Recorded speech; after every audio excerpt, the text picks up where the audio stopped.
Hello everyone, welcome to current affairs फंडा। This is Manvi और आज की क्लास में हम लोग देखेंगे एक बहुत ही अच्छी सी पजल की ट्रिक जो कि आपके एसबीआई पीओ प्री के एग्जाम में काम में आ सकती है। यहाँ पर हम देखेंगे एक ऐसी पजल जिसमें यहाँ पर क्या है, एक अरेंजमेंट में कुछ पर्सन नॉर्थ फेसिंग देख रखे होते हैं, कुछ पर्सन साउथ फेसिंग, और हमें उन्हें लगाना होता है। तो मैं आपको बताऊंगी कि आप बिना किसी पॉसिबिलिटी कैसे आप उसे सॉल्व कर सकते हो। स्टार्ट करते हैं। सबसे पहले यहाँ पर हम आप देख लो, पजल लिखी हुई है हिंदी इंग्लिश लैंग्वेज में। आप वीडियो को पॉज करके आराम से पढ़ सकते हो। क्या लिखा हुआ है देखो,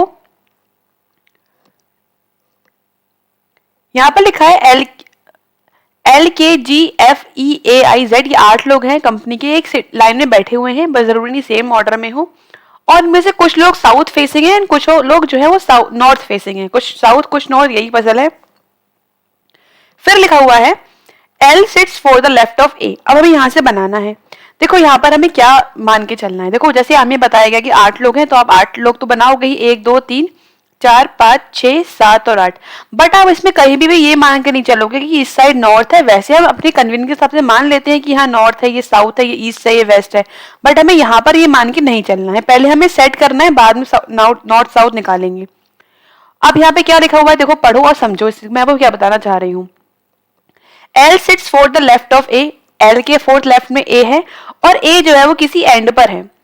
तो जैसे अभी लाइन पढ़ोगे, आप नॉर्मल से सोच के ये करोगे कि आप A बना लोगे, या तो इस एंड पर है या फिर इस एंड पर है, किसी भी एंड बना सकते हो, ठीक है। लेकिन मैं आपसे ये बोल रही हूँ कि आप एक एंड पर मानोगे। कैसे मानोगे? जस्ट मैंने यहाँ पर पढ़ा कि A जो है वो किसी एंड पर है और A के फोर्थ लेफ्ट में L है, तो मैंने ये माना कि A इस एंड पर है। और जब इसके फोर्थ लेफ्ट में L है तो इसका मतलब ये ऊपर फेस कर, मैंने ये नहीं बोला नॉर्थ फेस कर रहा होगा, मैंने बोला ये ऊपर फेस कर रहा होगा। और लेफ्ट में 1 2 3 4 यहाँ पर L आ जाएगा, ठीक है। और ये एक एंड पर हमने ये माना। अभी हमने ये कुछ भी नहीं माना है, ना ही हमने दो पॉसिबिलिटी ली, ना ही हमने ये माना है कि नॉर्थ और साउथ कहाँ है। अब हमने बस सेट कर रहे हैं इसको, ठीक है। फिर लिखा है both the immediate neighbours of L faces north. जो भी L के नेबर्स हैं वो नॉर्थ फेस कर रहे हैं, मतलब जो भी पर्सन यहाँ आएगा और जो भी पर्सन यहाँ आएगा वो नॉर्थ फेसिंग होगा, ठीक है। फिर लिखा है K जो है वो Z के सेकंड लेफ्ट में है। Z का सेकंड लेफ्ट मैंने K यहाँ पे माना। क्यों मैंने Z को माना कि ये मैं हूं, और मैंने अपने हिसाब से सेकंड लेफ्ट माना। अभी मैंने नॉर्थ साउथ के हिसाब से नहीं माना है कि कौन सा कहां पर आएगा। फिर लिखा है Z is not the neighbour of L। जो Z है वो L का नेबर नहीं है, Z L का नेबर नहीं है, ठीक है। फिर लिखा है ना तो Z ना ही G जो है वो किसी एंड पर बैठते हैं। अब एक एंड पर तो A आ चुका है, दूसरा एंड बचा है, वो उन्होंने बोल दिया कि यहाँ पर जो ये एंड है ना तो यहाँ पर Z आता है ना ही यहाँ पर G आता है, तो G और जो Z है वो एंड पर नहीं आएंगे, ठीक है।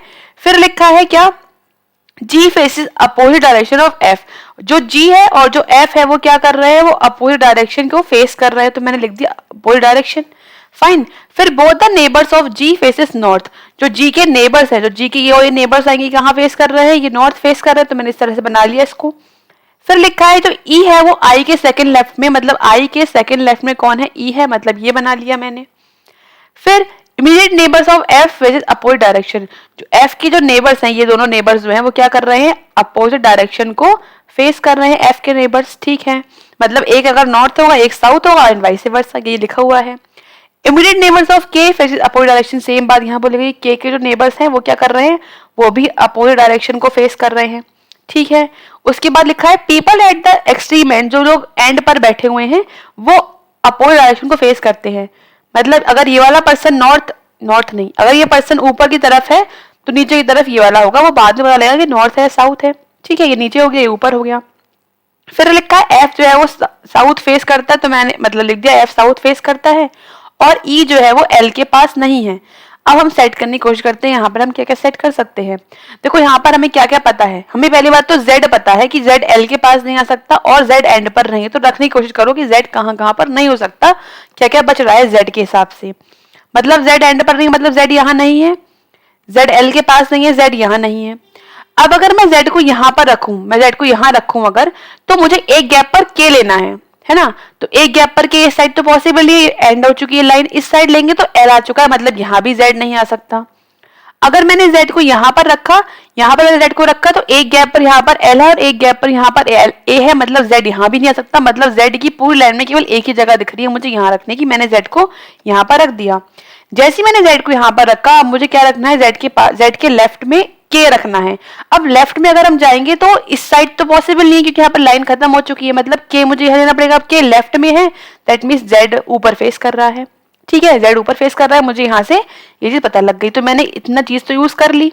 ठीक है, अब सेम बात हम ये आई और ई के लिए लगाते हैं। देखो आई और ई में भी यही चीज है कि जो ई है वो एल के पास नहीं है, तो ई देखो कहाँ का हो सकता है, ई यहाँ एल के पास नहीं हो सकता। ठीक है, अगर ई यहाँ लेंगे तो हमें एक गैप पर आई लेना है, जो कि यहाँ पर नहीं आ सकता क्योंकि ए आ चुका है, यहाँ पर क्योंकि एल आ चुका है, मतलब यहाँ पर भी पॉसिबल नहीं है ई को ले पाना। ई अगर हम यहाँ लेते हैं तब भी पॉसिबल है क्योंकि एक गैप पर आई रखना है, जो कि यहाँ पर एल आ चुका है, यहाँ पर भी पॉसिबल नहीं। दैट मींस ई केवल यहाँ पर आएगा और तो कोई जगह नहीं है ई लेने की। ई से एक गैप पर क्या लेना था, आई, तो आई कहां पर आ जाएगा, फिर आई यहां आ जाएगा। अब आई के लेफ्ट में ई है, आई के लेफ्ट में ई है, दैट मींस आई कहां फेस कर रहा है, ऊपर की तरफ फेस कर रहा है। और यहाँ पर क्या लिखा था कि जो पर्सन यहाँ है वो नॉर्थ फेस कर रहा है, दैट मींस ये जो ऊपर फेस कर रहा है वो कौन से पर्सन है, वो सब नॉर्थ फेसिंग पर्सन है, हमें अब पता लग गया। और जो नीचे दिख रहे हैं वो क्या है, वो साउथ फेसिंग पर्सन है। अब ये भी नॉर्थ है, मतलब यही ऊपर दिखेगा, ऊपर नॉर्थ है, यहाँ से ये निकल के आ गया, ये वाली बात भी यूज कर चुके हम। ठीक है, अब एंड पे तो ई और ए आ चुका है, मतलब इसका कोई यूज नहीं बचा, जी एंड पर आएगा नहीं, वैसे भी नहीं आएगा। फिर लिखा है कि जी और एफ है वो क्या दिख रहा है, पहली बात तो अपोजिट दिख रहे हैं। और ये वर्ड देखो, अब यहाँ पे लिखा है जी की जो नेबर्स हैं वो नॉर्थ फेस हैं।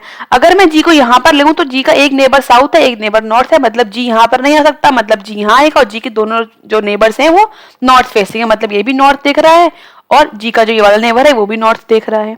ठीक है, अब और क्या बचा हुआ है, तो ये वाली बात यहाँ पर होगी। अब क्या बचा, एफ, तो एफ यहाँ पर आ जाएगा, एफ हमने यहाँ रख दिया। और लिखा हुआ था कि एफ के नेबर्स अपोजिट फेस कर रहा है, और सही बात है, एफ के नेबर्स एक साउथ दिख रहा है, एक नॉर्थ दिख रहा है, करेक्ट बैठ गया हमारा ये वाली बात भी यहाँ पर। फिर लिखा हुआ है जो के नेबर्स हैं वो अपोजिट देख रहे हैं, पता नहीं के का एक भी नेबर पता नहीं कहाँ दिख रहा है।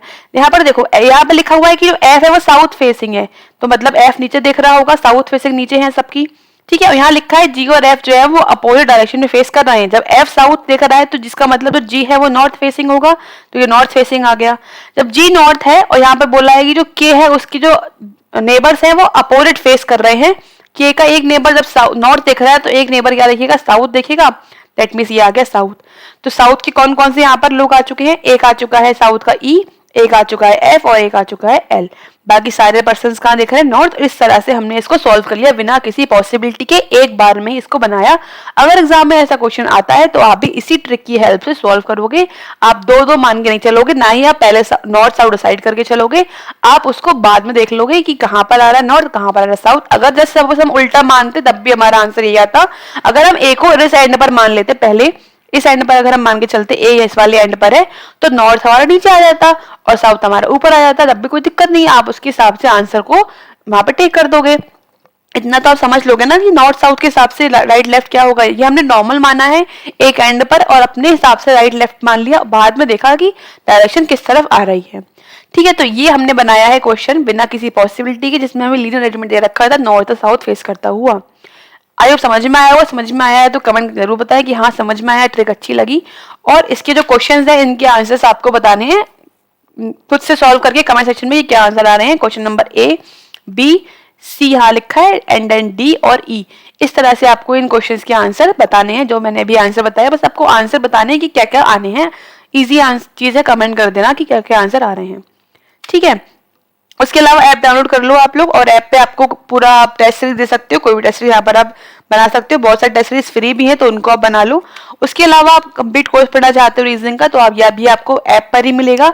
यहाँ पर कंप्लीट रीजनिंग कोर्स पढ़ाया गया है, तो इस कोर्स को आप अवेल करना चाहते हैं तो ऐप पर कर सकते हैं। ऐप डाउनलोड करेंगे आप प्ले स्टोर से। ठीक है, टेलीग्राम चैनल ज्वाइन कर लेंगे, सारी पीडीएफ मिल जाएंगी, सारी आपकी क्लासेस की लिंक मिल जाएंगी। और साथ ही आज मतलब ये जो एसबीआई पीओ का पेपर होने वाला है ना, उसके लिए एक मॉक का पीडीएफ दिया गया है आपको, तो आप उसको भी बना सकते हैं पीडीएफ फॉर्मेट में। तो उसको सॉल्व करना है आपको, तो ये भी आपको कहाँ मिलेगा, टेलीग्राम चैनल पर ही मिलेगा। और टेलीग्राम पर सॉल्व करके आपको इसके स्कोर उस कमेंट सेक्शन में बता देने हैं। ठीक है, मिलते हैं आपसे फिर नेक्स्ट क्लास में। Thanks for watching, have a nice day.